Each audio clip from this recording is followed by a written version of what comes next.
Welcome to the Federalist Society's virtual events. This afternoon, June 24th, we discuss the Supreme Court's decision in Lange versus California. My name is Evelyn Hildebrand, and I'm an Associate Director of Practice Groups at the Federalist Society. As always, please note that all expressions of opinion are those of the experts on today's call. Today, we are fortunate to have with us a really excellent panel to discuss the decision.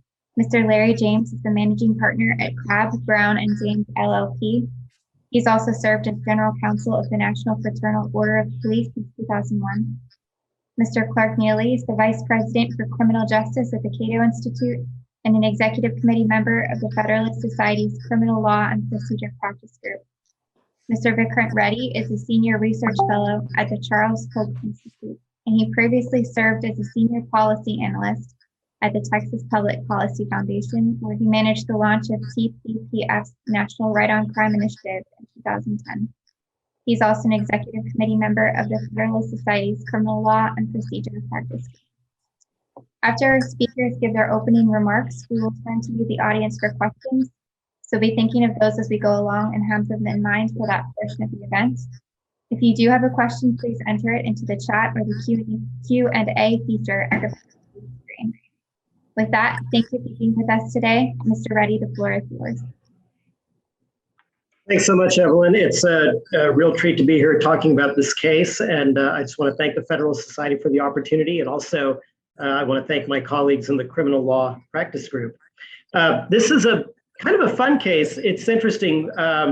It's one of these cases where I think the immediate decision really just affects Mr. Lange, but I think it's got all of these offshoots and long-term ramifications about broader policy and cultural matters in society that are just fascinating to talk about. And we'll dig into all of it. But what I want to do first is just talk about the facts and the background behind this case. And then I'm going to leave it to Clark and Larry to really get into what was decided and what the opinion said yesterday. So the case starts in a really fun place, Sonoma, California. I'm sure many people have visited. You can have a good time there, but while you're having a good time and drinking all that delicious wine, you shouldn't be driving. Nevertheless, that's exactly what Mr. Lange was doing. He was driving drunk and he was cruising down the road. He was blaring his horn.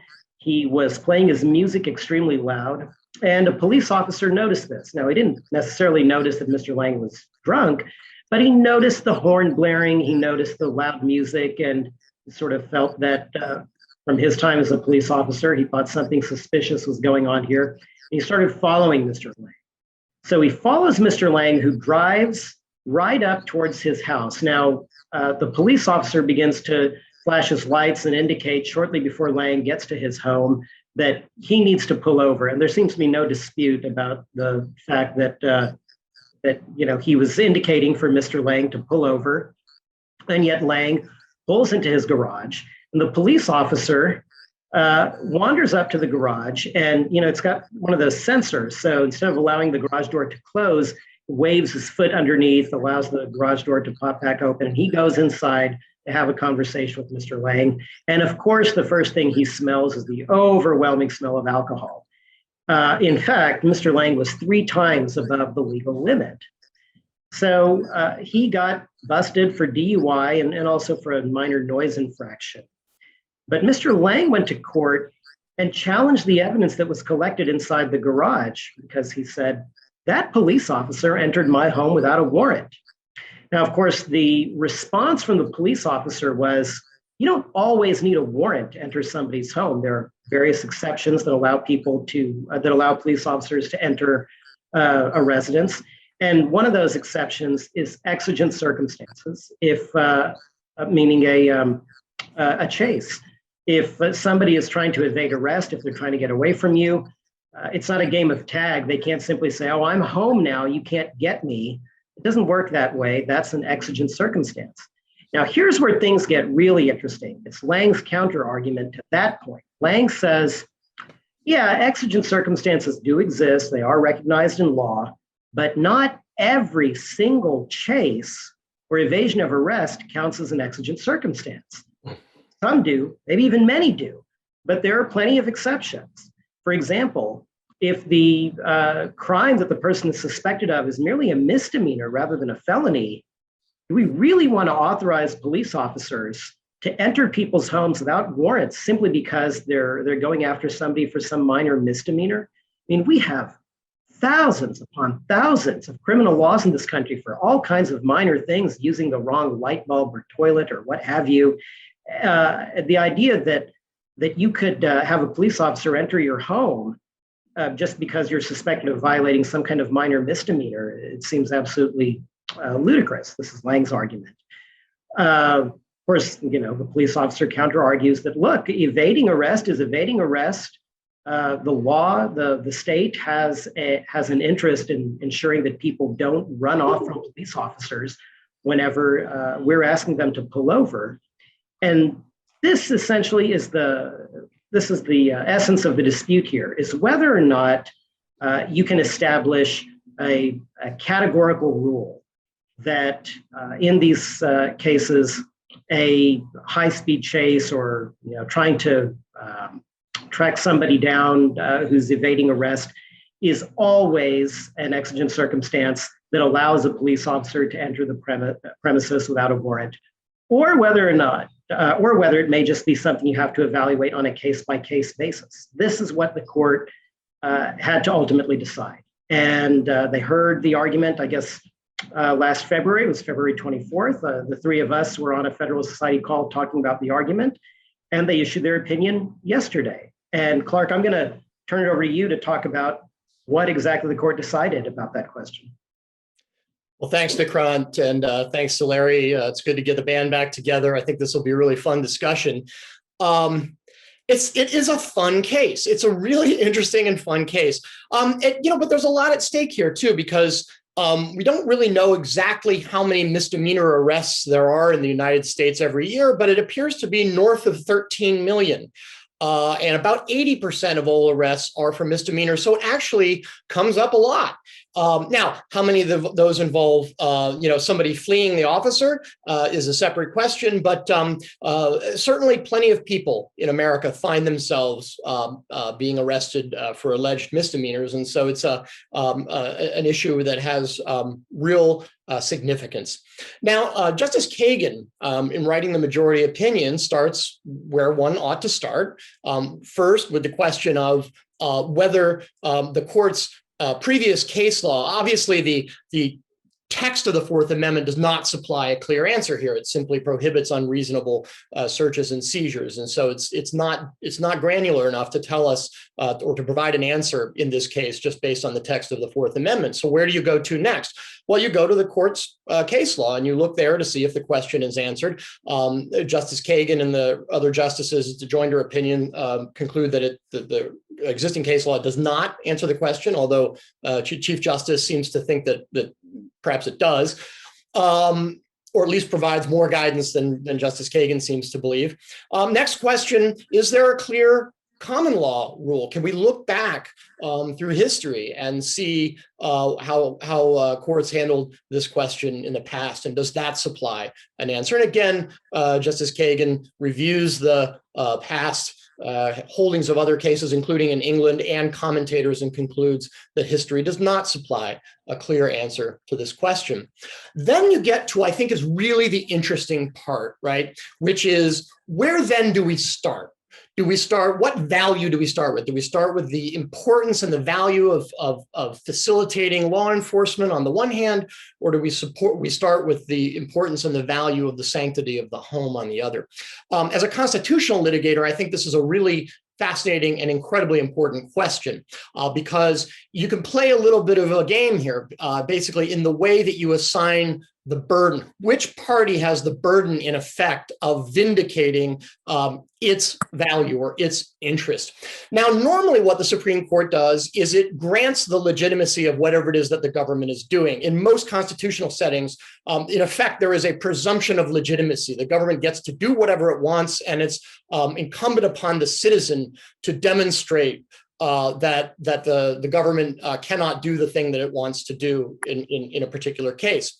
Justice Kagan actually does the unusual thing here, which is to start with essentially the presumption is in favor of the citizen, not the presumption, but the starting value is the one that is being advanced by the citizen, which is what? It's the sanctity of the home. It's having a place where police cannot intrude without getting either getting a warrant from a neutral magistrate or demonstrating the existence of truly exigent circumstances. But the default setting, and I strongly agree with this, with Justice Kagan, is the sanctity of the home, and it's incumbent on the government to demonstrate that some exception to the Fourth Amendment permits the officer to enter the home without a warrant.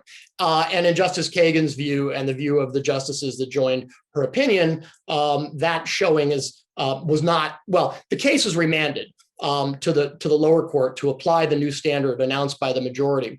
But Justice Kagan finds that there is no reason to impose a categorical rule that flight or the attempt to flee from a pursuing officer is always or nearly always a sufficient exigency to permit a warrantless entry. And that's going to be the big disagreement between Justice Kagan on the one hand and the Chief Justice in his concurrence, as I'm sure Larry will tell us about in a moment. So essentially what Justice Kagan does is say, look, we start with the sanctity of the home and the requirement of the Fourth Amendment imposes, which is to either get a warrant or demonstrate the existence of truly exigent circumstances. And flight alone is not a sufficiently exigent circumstance to justify a warrantless entry as a general rule. Instead, it is going to be or should be treated as one factor among others. There are any number of factors that can create exigency, and they can operate together. There can be the seriousness of the alleged offense, the risk to or potential risk to the public or to the officer who wants to gain entry to the dwelling, the possibility of destruction of evidence, the possibility that the fleeing person will be able to go inside the home and then disappear in some way. So to summarize Justice Kagan's opinion, we have basically an analysis that says the text of the Constitution does not supply an answer. Our prior case law does not supply an answer. And looking back at the available common law historical sources doesn't supply an answer. What we do know is that the Fourth Amendment was designed to protect the sanctity of the home. So that's the value that we start with. And we require the government to demonstrate sufficiently compelling reason to enter the home without a warrant. And they may actually, the case, as I said, is to be remanded. It's remanded to lower courts to apply the new standard. So it is possible that the government and the police officer will be able to make the case that there was a sufficiently exigent situation to justify the entry into the Mr. Lange's garage. But that will be a case-specific inquiry that will be undertaken according to this framework that the court announced today, which is that when somebody flees a law enforcement officer who's trying to arrest them for a misdemeanor, the fact of the flight is simply one factor among others that may or may not create exigency. So the case is not over. We don't know exactly what the outcome is going to be, but we now know what rule, what framework will be applied by the lower courts to decide whether or not this particular arrest was valid under the Fourth Amendment. So good afternoon, everyone. My name is Larry James, General Counsel for the National FOP. It's a privilege and pleasure to be with the gang again, and thanks to Federalist Society for convening this. First of all, there are over 800,000 law enforcement officers in the country with arrest powers, and they're making in excess of, as Clark said, over 13 million arrests a year. I think the only thing we can take from this case, and I think this is why the Chief Justice wrestled with this, is the court said there is no absolute rule that in a misdemeanant pursuit that you have the authority to go in and search a home or invade a home without a warrant. I think the Chief Justice really made that point of saying that, look, if you're pursuing someone, that in and of itself is grounds to go into the home without a warrant. Justice Kavanaugh And all the concurrences, they took a different slight, but at the end of the day, they all agreed. And I think the general consensus was, how do you, as Clark said, what is the standard to articulate, even going back to the trial court? And I'm not sure the trial court is going to have any greater guidance. And maybe they'll take additional evidence to try to narrow that point. I was asked what my thoughts were that, to take away from this case in light of the majority opinion, the concurring opinion, and particularly the Chief Justice's take. And I said, when the situation warrants immediate action, take it. If it doesn't warrant immediate action, get a warrant, search warrant. And I would stop there, because I think the intriguing thing, if we were to ask each other, if we're the trial judge now, in light of this decision, how would we rule? So I kick it to our team.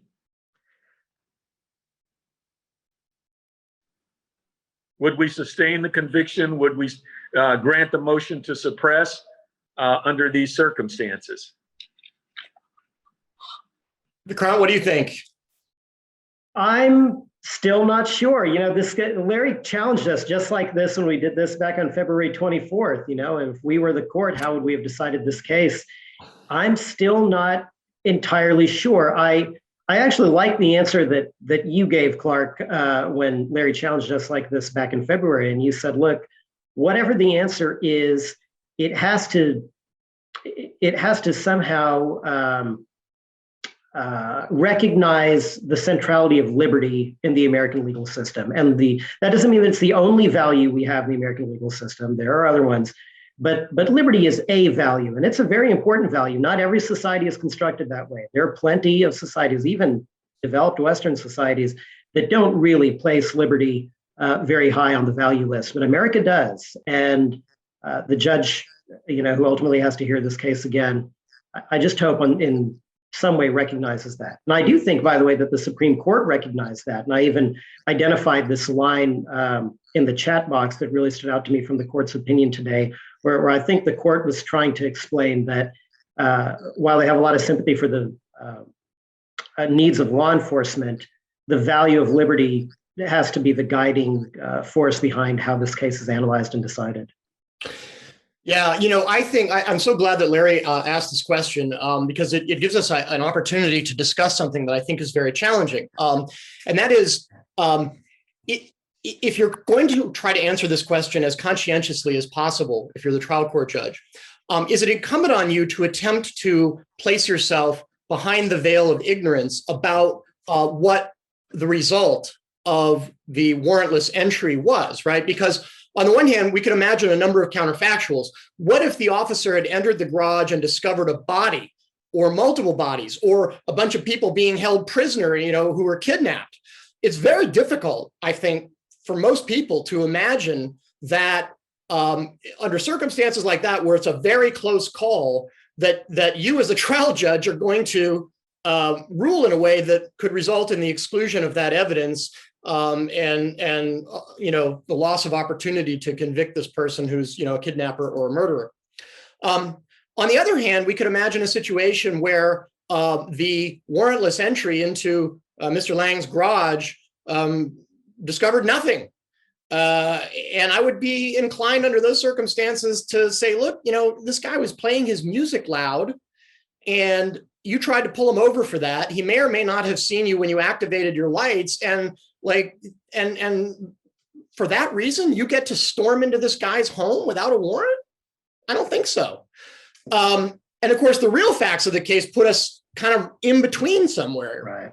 Which is that this guy appears to have been seriously impaired at 3 times the limit. It's hard to imagine he wasn't a hazard to other people. And of course, thousands of people are killed every year by drunk drivers. And so this is a genuine public safety concern. So I'm struggling with it. And I think that, I suppose the answer to my own question is that you probably should try to get behind the veil of ignorance if you can, And if I could do that, I would be inclined to say that that this was an improper, that this was a Fourth Amendment violation, because the circumstances that we knew about at the moment when the line was crossed, so to speak, when the officer made the warrantless entry into the garage, I just don't think that the conduct in question was serious enough that it should support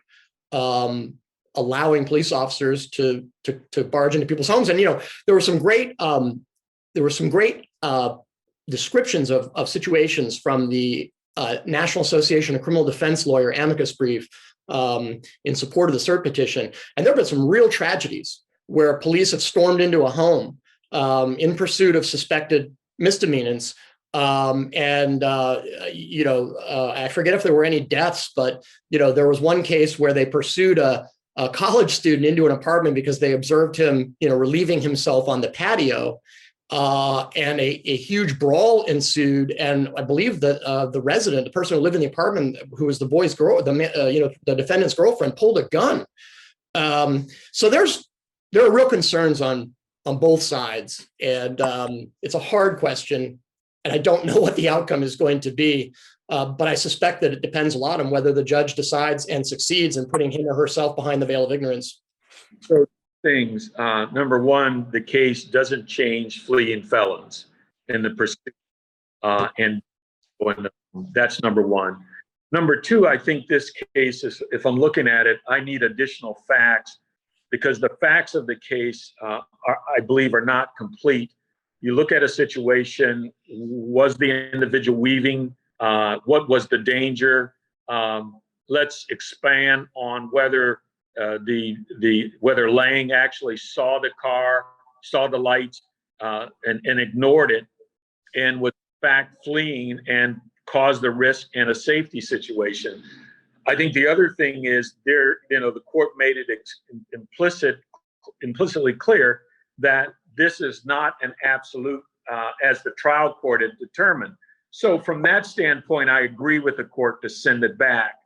And I think for that reason, it has great weight that if there are those jurisdictions that want to say a fleeing misdemeanant, it's an absolute, you can follow him or her into the car. So I think that's a safeguard that the court imposes. And I think this idea of the minor misdemeanors versus the minor felonies, how do you distinguish those? But I think the court gave some clear direction of saying, go back, because lawyers are going to file their motion to suppress. They're going to hold the hearing. And I think you can probably establish a sufficient record that says, under these circumstances, the police officer was not racially profiling or doing anything illegally, or invading that the privacy of the home. So I looked at it as a little bit more simplistic. As I said earlier, if it's an immediate situation that poses a danger, the officer assesses that risk on the basis of his or her training, his or her experience, and says, I need to take action. And I think that in this situation, there were a couple additional circumstances when the officer put his foot and the garage door goes up. He has a conversation, then Lange steps outside. And it's at that conversation that the arrest is made and things of that sort. And we really didn't have any discussion on that point. But I think what it goes back to is officers use your judgment, use your experience, use your training. One of the examples, I shouldn't say one of the examples, but usually when I have these cases on these type of procedural grounds, I'll take a sample of officers and I'd say, what would you have done in this case? And I had 6 officers and they were split 50-50.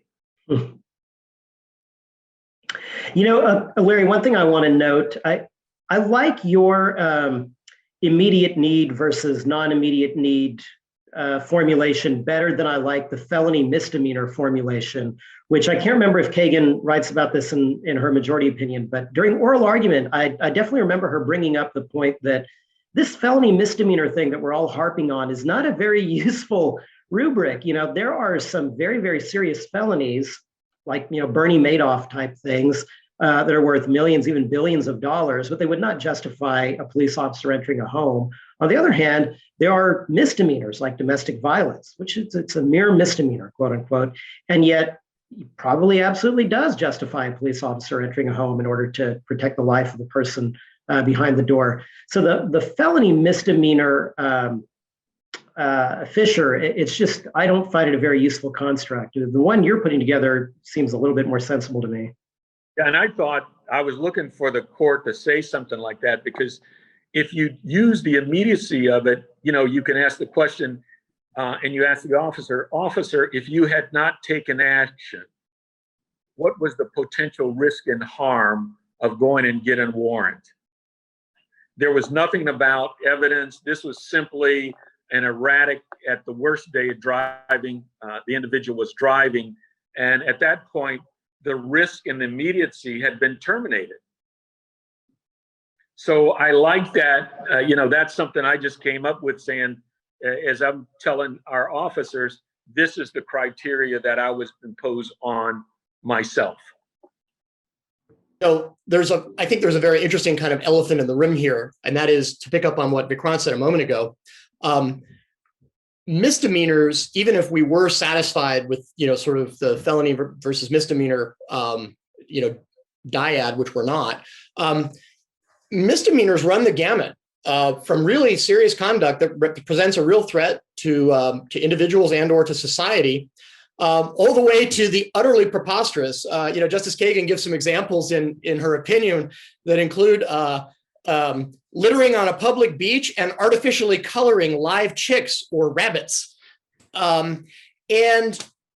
Sometimes a police officer will be attempting to arrest somebody for a serious misdemeanor, like drunk driving or assault. And other times they might be trying to arrest them for something completely preposterous, like smoking marijuana, which I understand happens a lot. And that, I think, is sort of I suggested there was an elephant in the room because we don't always know whether there will be anything at stake for society in ensuring that the officer is able to make the arrest. And we also know that there may be some instances where what's really going on is the officer is kind of initiating a fishing expedition. What they're really doing is they're wanting to investigate and see if, for example, if I can get close enough to this guy, will I smell something on his breath or in his car that will then lead to, something more substantial than he was playing loud music. I mean, imagine if this officer had tried to call and get a warrant to enter the garage because the guy was playing loud music. One can only imagine the judge would say, "Are you kidding me?" Like, especially if it was like 2 a.m, which it wasn't. But what if you got me out of bed to get a warrant because some guy was playing his music loud? Go find some police work to do. So I think that's another point here that's worth mentioning, is that we know that in many of these instances, if the police are not able to gain entry in the residence to effect the arrest, they're just going to go away. They're not going to pick up the phone. They're not going to try to get a warrant because they know that the conduct at issue is so ridiculous that they just basically wanted to write a ticket, maybe make an arrest, maybe get some credit for making an arrest or writing a ticket. But if it's going to be a hassle, if they're going to have to involve the judiciary, they're just going to let it go. Now, that's the theory. I think the reality is that virtually every police officer is going to take Brett Kavanaugh up on his offer. I think it was barely a tacit offer to just go ahead, make the warrantless entry. Don't worry about it. Because at one point, Brett, in his short concurrence, Justice Kavanaugh says that he notes that the Lange's counsel conceded that 9 times out of 10, there will be a sufficient exigency to excuse the lack of a warrant. I view Justice Kavanaugh's concurrence as virtually an invitation for police to just simply make the entry every time and don't worry too much about it. We will usually have your back.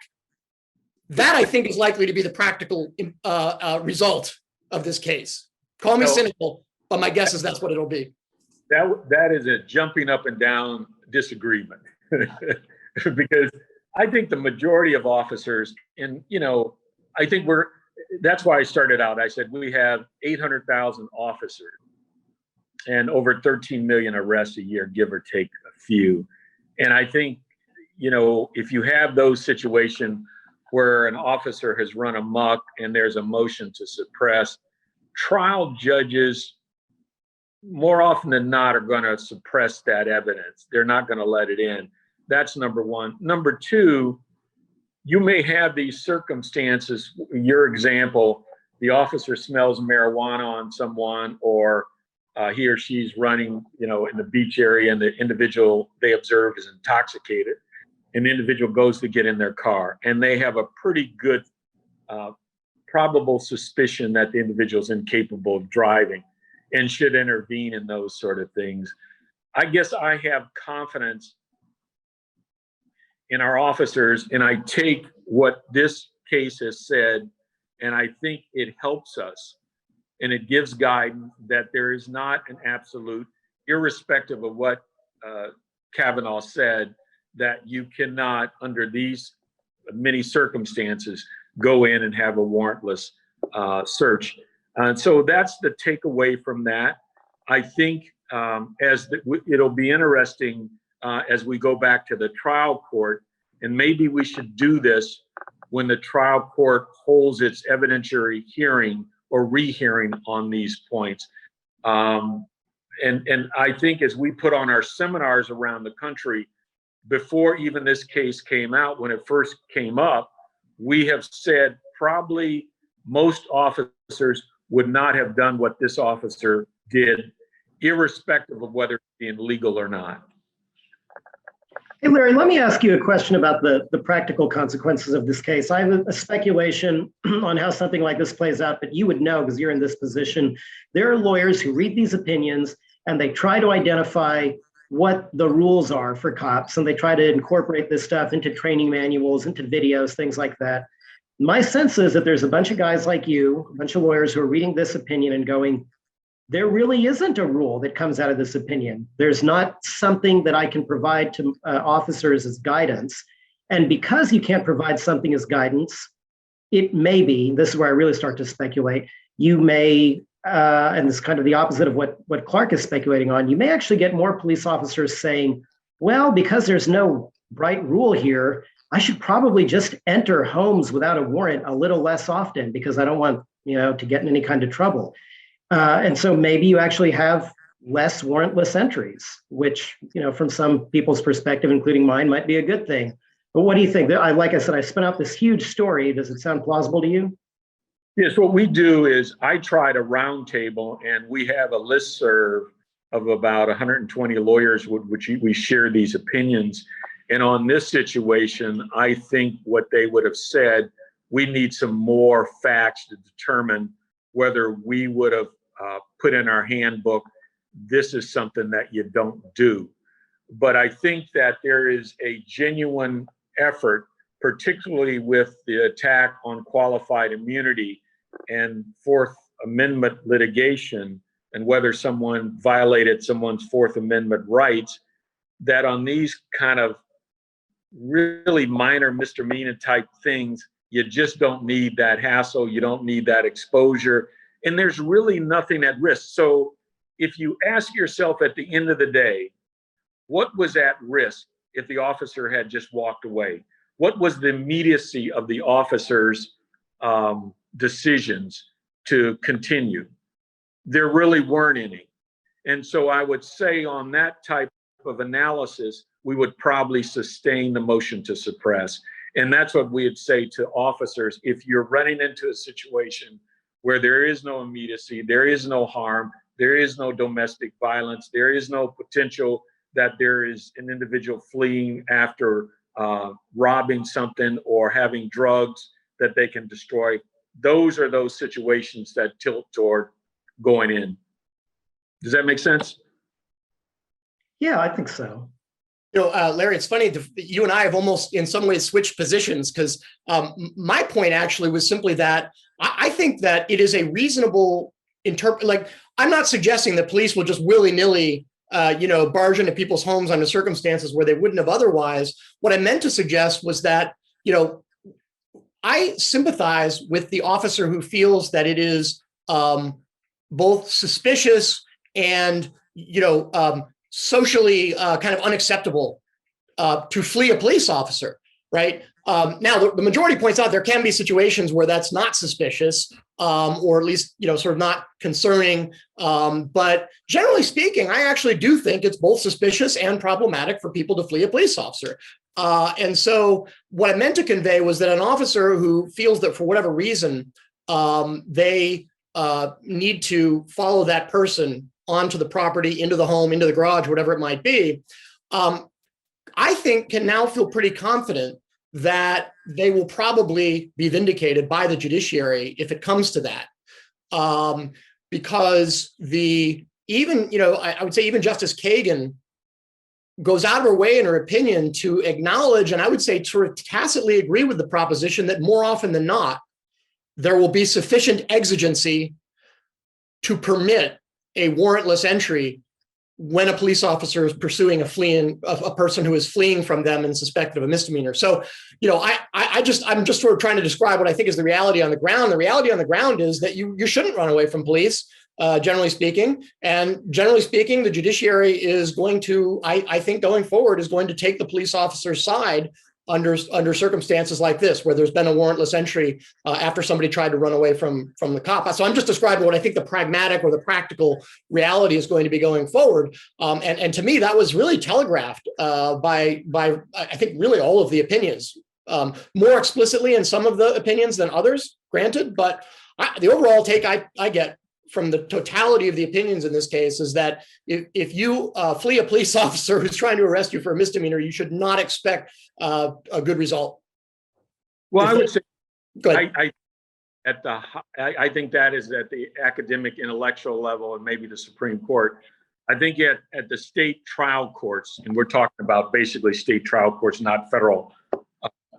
It wouldn't be federal, but at those levels, with the current climate that police officers are under, the role that race now plays in these situations, I would suggest strongly that there's going to be a much more sensitive approach to for the office overstepping bounds, because I think lawyers are going to come after them, pretty hard.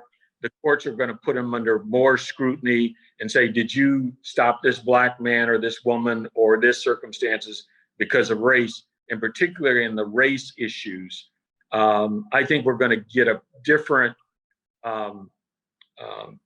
review. So I would suggest that we really take a look at what the trial court ultimately does with this case and what their findings are going to be. Larry, speaking of the broader climate, I read it was just a couple of sentences from Jonathan Adler at the Volokh Conspiracy yesterday talking about this case. And it was really interesting. He was comparing the outcome of this case to the Van Buren case, another criminal law case from earlier this term that had to deal with the Computer Fraud and Abuse Act, and a police officer actually who had authorized a database that he was authorized to access, but for a purpose that he was not permitted to authorize it. And Professor Adler was comparing the breakdown of the justices in that case and the justices in this case. And he thinks that at a very broad level, among the conservative justices, the younger ones seem to just be much more concerned with law enforcement abuse. And the older ones seem to be much more concerned with public safety considerations. And it would make sense. You see this kind of thing in Congress, because there was a time where there was a very serious urban crime epidemic in the country in the 1970s, 80s, early 90s.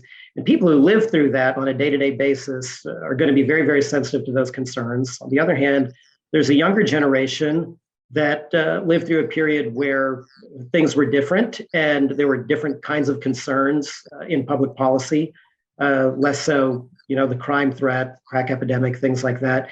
And I just thought it was a really interesting speculation on his part that as cases like this come before Gorsuch and Barrett, and maybe Kavanaugh, though he was a little different in this case, but as they come before these justices, they just may have a totally different analytical framework than Thomas and Alito and Roberts. I don't know, but it was an interesting speculation from Professor Adler. Another case, Glover, that the court decided where an individual was running, the officer was running license plate. And the question was, did the officer have probable suspicion cause to stop this individual car because its tags had expired and the owner of that car license had been either revoked or suspended. And, the court was very delicate in saying that if the car was owned by a male, but a woman was driving it, or the owner was white and the driver. So I think it's been very balancing and trying to determine. And you have to remember, I think we're back at this high crime point area again in our country. And with the whole environment of the anti-police movement, that we're still trying to weigh what is the role of law enforcement and how much support they deserve, and how much did we give to their independent, subjective, or objective judgment in these type of cases. And I think we're at a point where judges are going to give it that additional scrutiny. And if they have stepped over the line, and even in this case, which I would say probably is as innocent as you could get, there was no extenuating circumstances that the officer just thought this person was a risk. And I would say the moment he got into his home, did that risk then terminate, and what was that compelling reason? If you take the majority, and well, we didn't overrule it, but we're going to send it back for these additional findings. I do want to push back just a little on one small thing you said, Larry, which is that we are in a period of rising crime rates. It really concerns me. It should concern everybody on this call. I think homicides are about 30% higher than they were last year. That's a serious, serious issue. But it's nothing compared to what we were dealing with in the 1970s and the 1980s. And I want to be a little careful about that, because I think the public policy solutions that were pursued back then that maybe were necessary, I just don't know that we're quite at the point where we need to revive some of those public policy solutions again right now. The numbers are just not there. Now, that's not to say we should ignore what's going on. We should take it very, very seriously. But it is different. And I'm going to take even further exception. Actually, it's not true that crime is up. Crime's down about 13%, according to the FBI, over the past year. Some categories of crime are up, and some of the most concerning categories, like gun crimes, assaults with a gun, homicides, but robberies are down, sexual assaults are down, property crimes are down. I think it'd be very dangerous to draw any conclusions from what crime rates have done over the last year. It's been an unprecedented year. The thing to keep in mind is that decade for decade, as you pointed out, Vikrant, we've seen a drop of about 50% since the early 1990s in our crime rates, which is astonishing and highly encouraging. So I, for one, would say that we should be very careful both how we describe what has happened under COVID and how we respond to it. You flagged something I think is worth mentioning here. There's an interesting passage in Justice Kagan's majority opinion where she says that we are not eager to print a new permission slip for entering the home without a warrant. I can name a few justices that you could never imagine that statement coming out of their mouth, because eager would be an understatement in describing their desire to create exceptions. And so whether that ties into this generational thing that you brought up, that Professor Adler mentioned on the Vala conspiracy, I have no idea, but it's an interesting point. And it may be that some of the younger justices feel that police are already sufficiently equipped with prerogatives, and that perhaps in some cases at least they have not exercise some of their Fourth Amendment prerogatives in a way that inspires confidence. The Breonna Taylor killing comes to mind.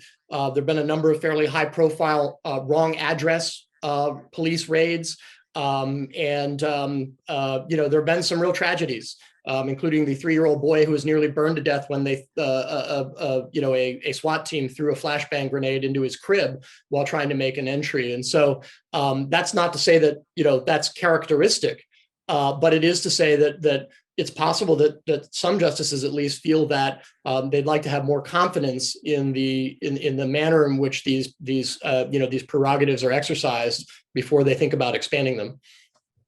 Yeah, but what I would to you is I think the justices, the reason they wrote this opinion the way they did not want to put a chilling effect on law enforcement and their ability to use their experience, their training, their common. And I think the reality that we live in now, and we look at the election taking place in New York. Moderate with law enforcement background who took the position that they were going to take a little bit different approach from the more progressive left-leaning America. And so what I would say that this court did a very good job in balancing it in saying there is no absolute rule, that under all circumstances, as Robert might have had, that in a misdemeanor situation, you could go into a home. So I'm still, the world I live in, I'm confident of what we see, but I also see certain communities in certain zip codes that are, that the crime rate on those areas that you have espoused are as high as they've ever been, and they're not getting any better.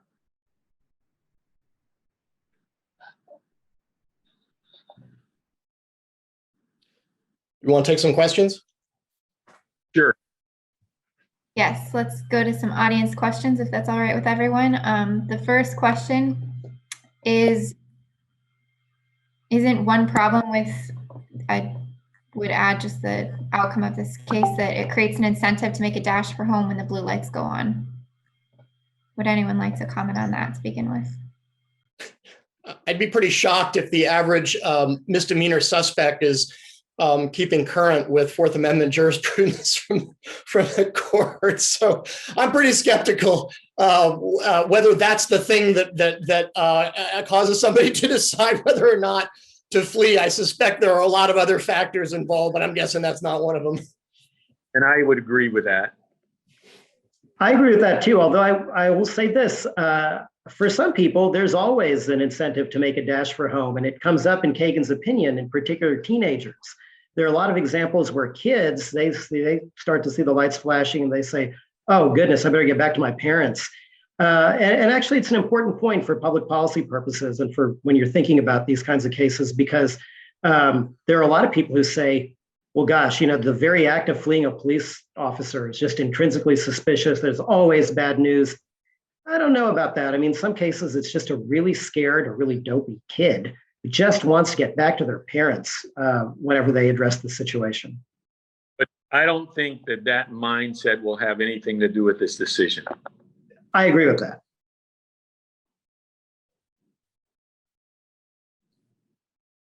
That's a good place of consensus then on that question. The next one goes to another, I think it's another piece of the exigent circumstances exception. Can the average human body's metabolism be considered the exigent circumstance, even though the driving risk has ended? I'm not sure what they're asking. I think the question is the possibility that you will not be able to obtain evidence that the person was impaired by measuring the blood alcohol content. Maybe it takes you 2 hours to get the warrant, and by that time they've metabolized whatever substance it was that you wanted to test. That it comes up in Justice Kagan's opinion in the context of an earlier case called, I'm looking for it right now, I think it was Welsh or Walsh. And actually, she doesn't really develop that point at all. She notes that the holding of the case was that particular situation was insufficiently exigent because the crime of which the person was suspected, she says, was a non-jailable offense. They rejected the argument that the possibility of the blood alcohol dissipating was a sufficient exigency on the ground that, quote, the driver had been charged with only a minor offense. So I think we'd have to look into that a little bit more. It strikes me that can't be the blanket rule. I would be surprised if, and I should really know this because there's a number of cases in this area, but, and perhaps one of our listeners will write in, maybe they know more about it than we do, but it does seem to me that a strong suspicion that somebody's impaired, but an inability to gather evidence for some period of time. Now, it, of course, might be exigent. On the other hand, I know there's been some discussion and some opinions that increasingly officers are able, under those circumstances, not always, but often able to get a warrant within, less than an hour, let's say.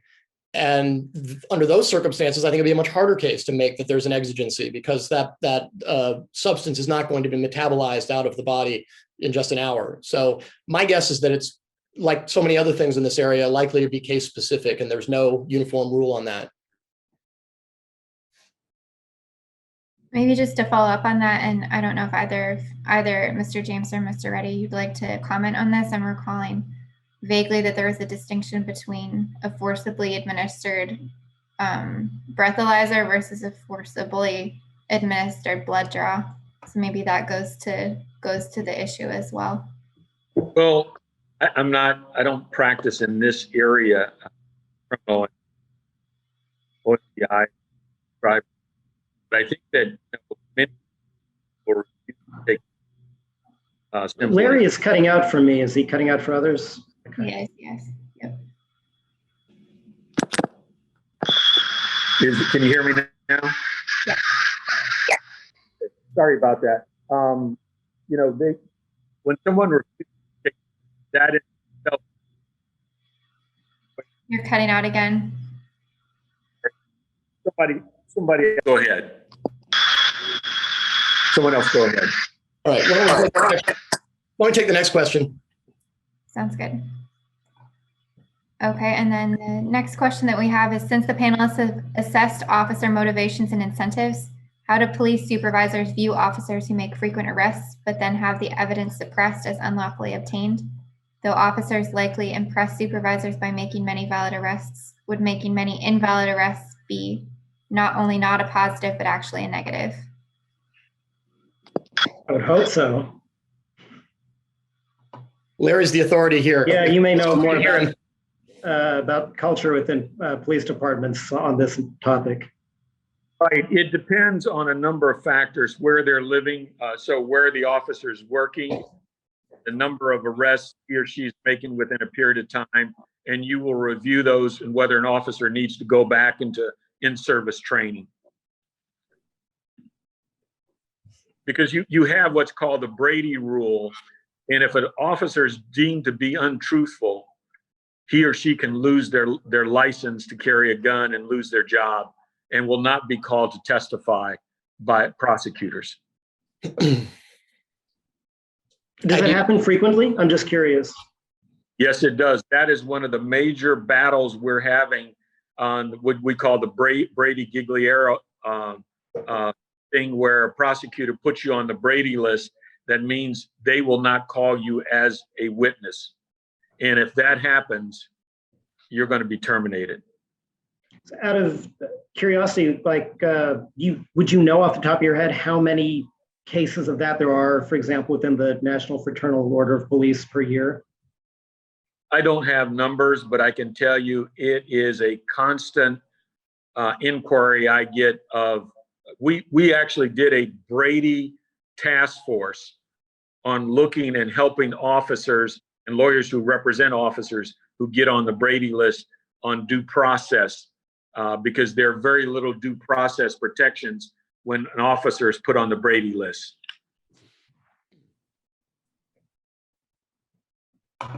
Great. Well, this has been a great discussion. Would you like to make closing comments before we wrap up? I'll throw in one thing that it's not wrapping up previous comments, but actually introducing something new, because it's one thing we didn't talk about, and it's the very question of the exclusionary rule, because that's what the Thomas concurrence is about. And we have these academic debates, sometimes debates within legal opinions from time to time about whether or not the exclusionary rule is even justified. And it is a it's a peculiar rule. Not all, Western developed societies have got it. But then again, we've got a lot of peculiar rules in America. Not everybody's got the robust First Amendment we've got either.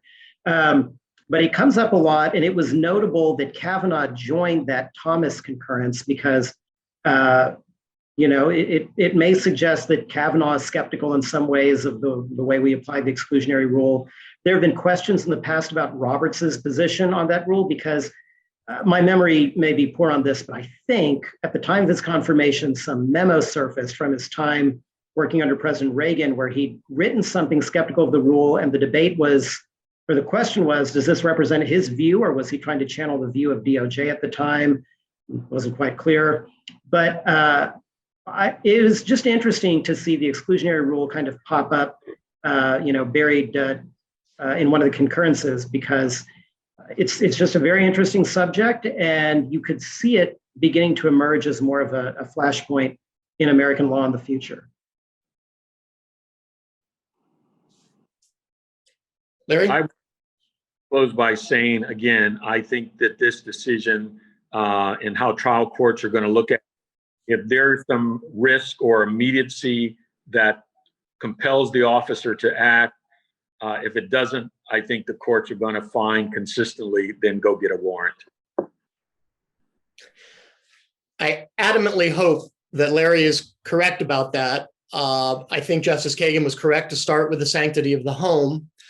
As I alluded to before, I think that there are a significant number of misdemeanor arrests that occur every year that would not occur if the officer had to get a warrant because they're frankly rather silly. And everybody recognizes it would be a waste of the judge's time to even apply for the warrant. I think that sheds some light on a problem that we've not really touched on today, or touched on briefly, which is overcriminalization. And to the extent this opinion has some beneficial effect in that area, I think it will be good. I'm skeptical. My guess is that this opinion will be more significant for the rhetorical statements that it makes and how those can be applied in future cases with more practical significance than I think this one is likely to have. My gut is that this case will not end up having much practical significance, and that more often than not, when it's a close call, the courts will, without saying so, apply something like a rule of reason, where if the entry that was a close call in terms of whether it was sufficiently exigent to justify the absence of a warrant, if they found something important like a body or evidence of some serious crime, I'm pretty confident that the courts are going to find a way to avoid excluding that evidence and to ensure that the person is the government's able to prosecute that person, despite the fact that there may have been some questions about the entry. As long as it's not blatant and it's a close call, I think we'll see some very pragmatic rulings by trial courts in the wake of this case.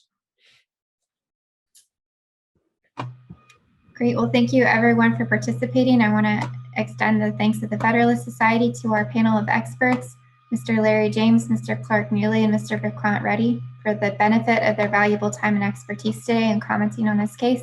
And I want to thank our audience for participating and sending in your questions. We welcome listener feedback by email at info@fed-soc.org. As always, keep an eye on our website and your emails for announcements about upcoming teleforum calls and virtual events. Thank you all for joining us today. We are adjourned.